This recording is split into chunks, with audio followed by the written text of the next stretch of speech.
चलो, पिछला दिन हम लोग घर्षण बल, संतुलित बल, असंतुलित बल और बल, तो समझना हर वैरायटी का बात सीख लिए थे ना, सीख लिए थे। तो आज हम लोग इसी के साथ ये गति का प्रथम नियम जानने वाले हैं कि गति का प्रथम नियम क्या है। First laws of motion. गति का प्रथम नियम क्या है जानते हो? गति का प्रथम नियम को गैलीलियो का नियम कहते हैं। किसका नियम? गैलीलियो का नियम कहते हैं। ऐसा क्यों कहते हैं, कभी सोचे हो? क्योंकि न्यूटन चाचा जानते हो, जिस साल गैलीलियो की मौत होती उसी साल न्यूटन का जन्म होता है। और हमारे न्यूटन चाचा को गैलीलियो का एक बात बहुत पसंद आ गया, जो इनर्शिया वाला बात किए थे, जड़त्व वाला बात किए थे कि कोई वस्तु अपनी अवस्था को बनाए रखना पसंद करता है, चाहे वो वस्तु गतिशील रहे या स्थिर अवस्था में, वो अपनी अवस्था को बनाए रखना पसंद करती है। आज तुम किसी बस पे चलो तो देखना, जैसे ही ब्रेक लगाते हैं ड्राइवर, तुम गति में ही बनना क्या करते हो, पसंद करते हो, तुम आगे झुक जाते हो, रुकते हो कि नहीं? आपका बॉडी ज्यादा तो हम गति अवस्था में, लेकिन तो जैसे बस स्थिर अवस्था में आए तो समझ लें कि इस बस के कांटेक्ट में जो बॉडी का पार्ट था वो तो स्थिर अवस्था में आ गया, लेकिन आपका पूरा बॉडी उतना भी स्ट्रांग नहीं था कि एक साथ पूरा बॉडी स्थिर आ सके, जिसके चलते पूरा बॉडी फ्लेक्सिबल था, लचीला था, जिसके चलते बॉडी का बाकी सब भाग आगे की ओर, आगे की ओर। और यही वजह होता है, अगर तुम किसी बस पर बैठे रहो तो गाड़ी अगर अचानक स्टार्ट होती है तो तुम पीछे की ओर झुक जाते हो, झुकते हो कि नहीं? इसका रीजन क्या है? यही जड़त्व रीजन है, ये जड़त्व के चलते। क्योंकि जब तुम स्थिर अवस्था में था तुम्हारा बॉडी यही सोच रहा था हम इसी अवस्था में बने रहेंगे, लेकिन गाड़ी जैसे गति अवस्था में आया तो तेरा शरीर का जो भाग गाड़ी के सतह से क्या का संपर्क में था वो तो गति अवस्था में आ गया, लेकिन तेरा पूरा बॉडी उतना टाइट नहीं है, सख्त नहीं था, कठोर नहीं था, लचीला था। इसीलिए तुम्हारा बाकी जो बॉडी का पार्ट है वो अपने स्थिर अवस्था को बनाए रखना पसंद करते हैं। इसलिए हम लोग पीछे की ओर झुक जाते हैं, इधर झुक जाते हैं पीछे और गाड़ी आगे जाती है। बात ऐसी होता है जैसे ग्रंथ की तरह। तो न्यूटन चचा को यह बात इतना पसंद आया था, न्यूटन चचा ने अपना प्रथम नियम लिख दिया, जिसे गैलीलियो का नियम कहते हैं। किसका नियम? गैलीलियो का नियम कहते हैं, याद रखना है। देख लीजिए, गति के प्रथम नियम को किसका नियम कहते हैं? गैलीलियो का नियम। देख, या तो तुम जड़त्व का नियम भी बोल सकते हो, या तो तुम जड़त्व का नियम भी बोल सकते हो, या गैलीलियो का नियम बोल सकते हो, या तो तुम गति का प्रथम नियम भी बोल सकते हो। तो चलो लिख देते हैं गति का प्रथम नियम क्या है। हमारे चाचा ने बताया, देख लीजिए, गति का प्रथम नियम, गति का समझना है बात। इसे अंग्रेजी वाले कहते हैं first law of motion, first laws of motion. समझना है गति का प्रथम नियम, गति का प्रथम नियम। हाँ, तो न्यूटन ने भी यही बात बताया कि कोई भी वस्तु जिस अवस्था में है वो उसी अवस्था में रहना पसंद करती है, जब तक कि कोई बाह्य बल उस पर कार्य ना करे, जब तक कि कोई बाह्य बल उस पर कार्य ना करे। इसे गति का प्रथम नियम कहते हैं। क्या कहते हैं? गति का प्रथम नियम कहते हैं, याद रखना है। इसे गति का प्रथम नियम कहते हैं। जब कोई वस्तु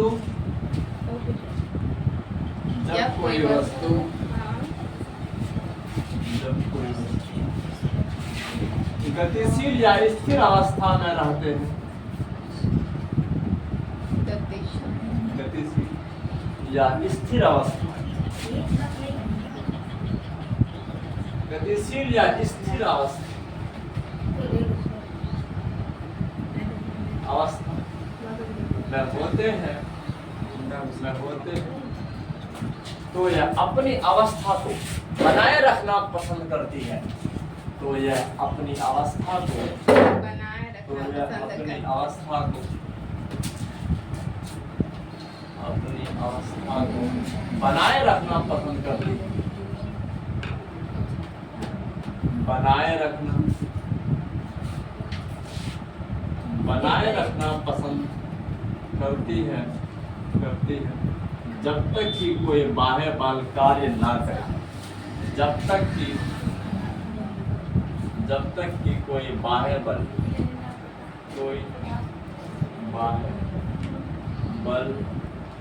जब तक कि कोई बाह्य बल कार्य ना करे।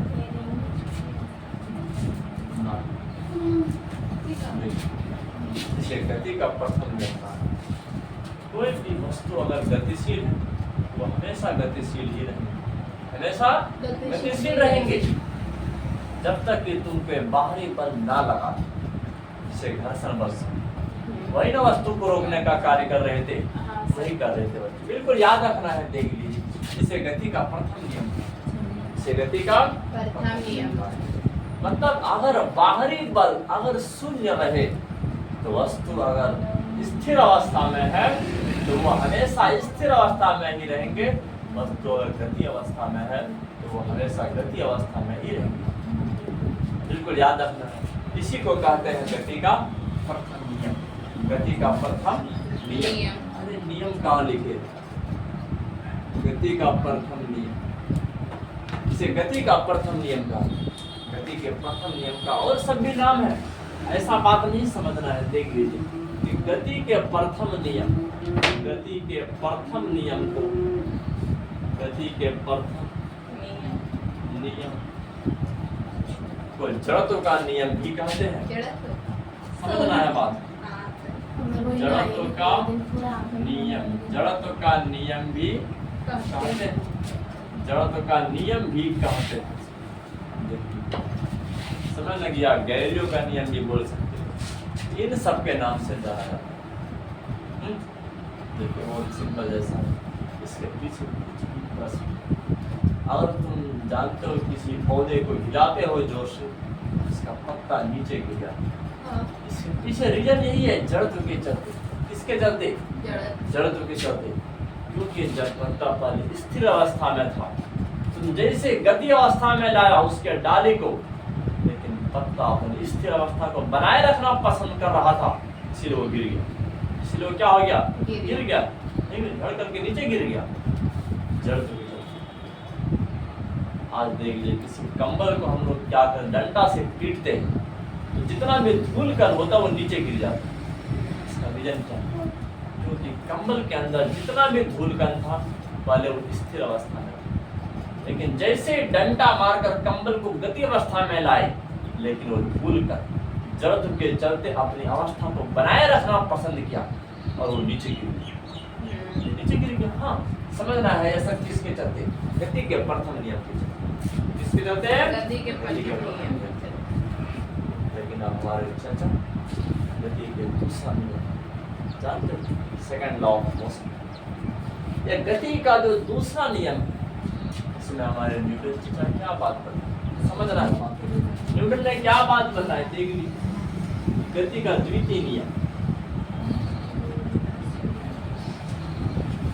देखिए, गति का द्वितीय नियम, इसे कहते हैं सेकंड लॉज ऑफ मोशन। इसे कहते हैं सेकंड लॉज ऑफ।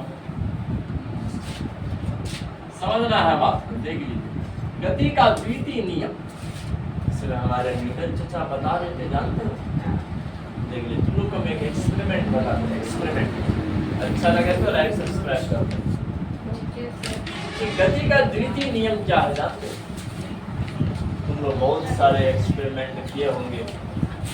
अगर हम यह मार्कर फेंक करके तुम लोग को मारे, तुम लोग फटक से कैसे दो? अक्सर देखा एक नंबर का क्रिकेट खेलते, क्रिकेट छुपता नहीं हमसे, जैसे फेंकेंगे तराक से कैसे लोग। अच्छा, बात ये तो देख लीजिए, जस्ट इसका वजन कुछ भी रहे, 2 ग्राम, 4 ग्राम, 10 ग्राम, 20 ग्राम, जितना भी रहे, तो तुम फटाक से कैच ले लिया।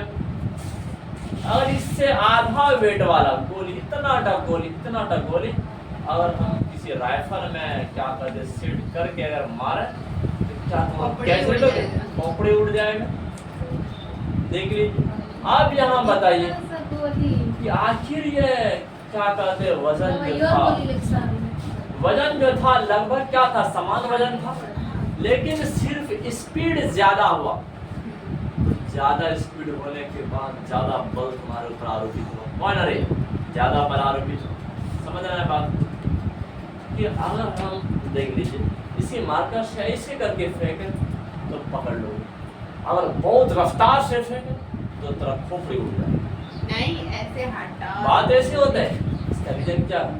गिर जाएगा। सिर्फ इसका गति तेज हुआ, वेलोसिटी तेज हुआ, तो यही वस्तु ज्यादा बल आरोपित है। क्या कि नहीं? हाँ, ज्यादा सर। बल आरोपित है। मतलब कि वेलोसिटी बढ़ने पर बल ज्यादा होते हैं। क्या होते हैं? ज्यादा। अच्छा, दूसरा एक्सपेरिमेंट बता। एक ठेला गाड़ी है और वो 10 किलोमीटर प्रति घंटा की रफ्तार से तुम्हारी तरफ बढ़ते जा रहा है, और एक ट्रक है और वो भी 10 किलोमीटर प्रति घंटा की रफ्तार से तुम्हारे ओर बढ़ते जा रहा है, और तुम एकदम स्थिर अवस्था में हो। तुमको वो दोनों चापने वाले हैं, तुमको प्रयास करो। जैसे ठेला गाड़ी आ रहे, तुम देख रहे हो आ रहे, फटाक से सामने आएगा, अपना पैर लगा दो और ठेला गाड़ी रुक जाएगा। रुकेगा अंदर, रुक जाएगा क्योंकि आपको बहुत कम ताकत लगाना पड़ा। स्पीड में नहीं, बहुत स्लो आ रहा है, हाँ, लेकिन तुम्हारे ओर आ रहा है, तो तुम अपना हाथ लगाकर पैर लगाकर रोक दिए। लेकिन वही अगर उतना स्पीड से ट्रक आ रहा और वो भी तुमको चापने वाला, क्या तुम अपना पैर लगा के रोक दोगे? नहीं। पर वही रहेगा ना, वैसे कहीं और रह जाएगा। बात ये हो, देख लीजिए, है ना रे? तो समझना है। अच्छा, यहाँ पर देखो, यहाँ पर दोनों का स्पीड समान था, सिर्फ आखिर क्यों उसमें बहुत ज्यादा बल की जरूरत क्या कहते हैं पड़ा होगा? वो ट्रक को रोकने के लिए बहुत ज्यादा बल की आवश्यकता होगी, है ना रे? हाँ। तो समझना, वो तो मामूली हम लोग के बल से रुकने वाला नहीं है।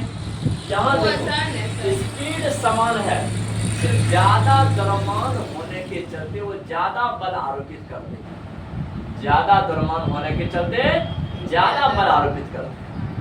तो देख लीजिए कि अगर हम एक स्थिति में जब मास को समान किए थे, द्रव्यमान समान किए थे, और मार्कर का सिर्फ स्पीड बढ़ा रहे थे, इसको समान रख करके v को बढ़ा रहे थे, तो बल ज्यादा हो रहा। दूसरा स्थिति में हम v को समान रखे थे, वेलोसिटी को सिर्फ द्रव्यमान बढ़ा रहे थे, तो बल ज्यादा हो रहा। लेकिन हो रहा था कि नहीं? मतलब इन दोनों में से कोई भी बढ़ने पर बल क्या होता है? ज्यादा होता है। तो हमारे चर्चा ने ये मास और वेलोसिटी दोनों के गुणनफल के लिए एक नया राशि का नाम दिया, जिसे कहते हैं संवेग। जिसे क्या कहते हैं? संवेग। मतलब कि अगर मास और वेलोसिटी, द्रव्यमान और वेग, इन दोनों के गुणनफल को कहते हैं संवेग। क्या कहते हैं? संवेग। मतलब अगर संवेग बढ़ेगा तो ज्यादा बल आरोपित होगा, संवेग घटेगा तो कम बल आरोपित होगा। तो चलो देख लीजिए। हाँ, तो पहले हम एक न्यू डेफिनेशन की शुरुआत करते, देख लीजिए कि संवेग किसे कहते हैं। संवेग किसे कहते हैं? इसे अंग्रेजी वाले मोमेंटम कहा करते हैं। संवेग याद रखना है, तो समझना है बच्चों। द्रव्यमान एवं वेग के गुणनफल, द्रव्यमान एवं देखिए, द्रव्यमान एवं वेग के गुणनफल को संवेग कहते हैं। एवं वेग के गुणनफल को देखिए, द्रव्यमान एवं वेग के गुणनफल को संवेग कहते हैं। क्या कहते हैं? संवेग कहते हैं। तो समझना है। हाँ, तो इसे अंग्रेजी के अक्षर P से सूचित करते हैं। इसे बिल्कुल याद रखना है। इसे P से सूचित करते हैं। P से सूचित करते हैं, याद रखना है बच्चों, याद रखना है। सूचित करते हैं। तो अब देख लीजिए, P बराबर क्या हो गया? M गुना V हो गया। जहाँ जहाँ देख लीजिए जहाँ m किसको दिखाते हैं, द्रव्यमान को दिखाते हैं, किसको दिखा रहे हैं, द्रव्यमान को, और v किसको दिखाते हैं, वेग को दिखाते हैं। इन दोनों के गुणनफल को क्या कहते हैं, संवेग कहते हैं। इन दोनों के गुणनफल को क्या बोलेंगे, संवेग। अगर आपसे हम ये पूछे कि संवेग का मात्रक क्या होता है, तो क्या जवाब दोगे, संवेग का मात्रक क्या होता है, तो क्या जवाब दोगे। क्या ऐसे बात अगर एग्जाम में आ गया कि संवेग की मात्रक लिखे, तो क्या तुम लोग डर जाओगे, नहीं एग्जाम छोड़ के भाग जाओगे, नहीं नेवर नेवर नेवर। तो सिर्फ निकालना है, वेरीफाइन करना है। देख लीजिए हम लोग जानते हैं P बराबर क्या होता है, mv। तो मास का मात्रक क्या होता है, kg। मास का मात्रक kg, वेलोसिटी का मात्रक मीटर प्रति सेकंड। तो देख लीजिए आपका संवेग का मात्रक क्या हो गया, kg मीटर प्रति सेकंड। या तो इसे तुम ऐसे भी लिख सकते हो, ऐसे भी लिख सकते हो, मीटर प्रति सेकंड, -1 डाल देना है। हाँ, -1 का मतलब s नीचे है, बट्टा के नीचे है। हाँ, तो इस तरह का छोटा छोटा बात याद रखो, बहुत फायदा करेगा एग्जाम के टाइम में। हाँ।